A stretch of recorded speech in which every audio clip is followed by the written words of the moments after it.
இன்றே டவுன்லோட் செய்து உங்கள் ஃபேவரட் ஷோக்களை என்ஜாய் பண்ணுங்க. 50 பேரும் தூக்குனீங்கன்னா புள்ளைக்கு மேலுக்கு வலிக்கும். அப்புறம் உறங்க முடியாம புள்ள அழுக ஆரம்பிச்சிரும். கொஞ்சத்துக்கெல்லாம் ஒரு அளவிற்கு பாத்துக்கோங்க. அத்தை, அத முதல்ல கனிக்கிட்ட சொல்லு. அவதான் புள்ளைய கொஞ்சணும்னு பரபரன்னு இருக்கா. இந்த அரட்டி கனி, புள்ளைய நீயா தூக்க கூடாது. ஏதாவது வசம் இல்லாம தூக்கிட்டனா புள்ளைக்கு எக்கு தப்பா பெசக்கிறோம். சரித்த. சண்முகம், அப்போ நாங்க கிளம்பட்டோமா? சரில அண்ணே, நம்ம காபித்தூள் ஏஜென்ட்டுக்கு பணம் கொடுக்கணும்ல, அதை எடுத்துறீங்களா? இல்ல, இந்த பொட்டியில காசு இருக்கு, எடுத்துறோம். சரியா சிக்கி? உடங்குடி, நீ கிளம்பல. சரில. வெட்டுக்கிளி வேலை. ஏய் வெட்டுக்கிளி, காசு வாங்கி போயிரு. சரி நீ அண்ணே, புள்ளைய பாத்துக்கோங்க. அதெல்லாம் நாங்க பாத்துக்கிறோம். என் பேத்தியை நான் பாத்துக்கிட மாட்டேனா?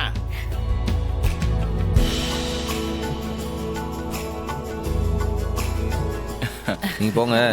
சரில, நான் வெட்டுக்கிளி விட்டு பஞ்சாயத்து ஆபீஸ்ல இருக்கேன். இங்க பாரு. நீ போங்க, நான் உன்னை பஞ்சாயத்து ஆபீஸ்ல வந்து பாக்குதேன். சரில.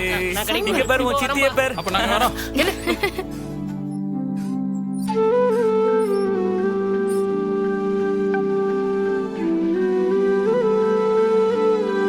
என்னல, என்னாச்சு? எவ்வளவு அழகா இருக்கு பாத்தியா? குடும்பம்னா இப்படிதான்டா இருக்கணும்.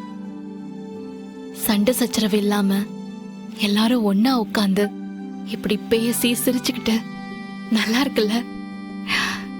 எல்லாத்துக்கும் காரணம் நம்ம சூடாமணி அத்தை தானே. அம்மால அவ வந்த உடனே பாத்தியா, குடும்பத்துக்குள்ள இருக்கிற எல்லா பிரச்சனையும் தீர்த்துட்டா. ஆமா,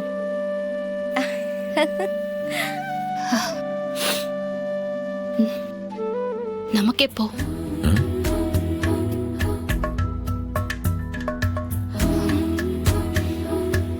நான் டாக்டர் தான், ஆனாலும் நானும் பொண்ணு தானே.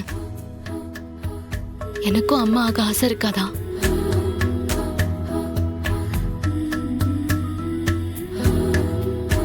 இல்லை, இப்பதானே எல்லா பிரச்சனையும் தீர்ந்திருக்கு. இதுக்கப்புறம் நம்ம வாழ்க்கை தானே.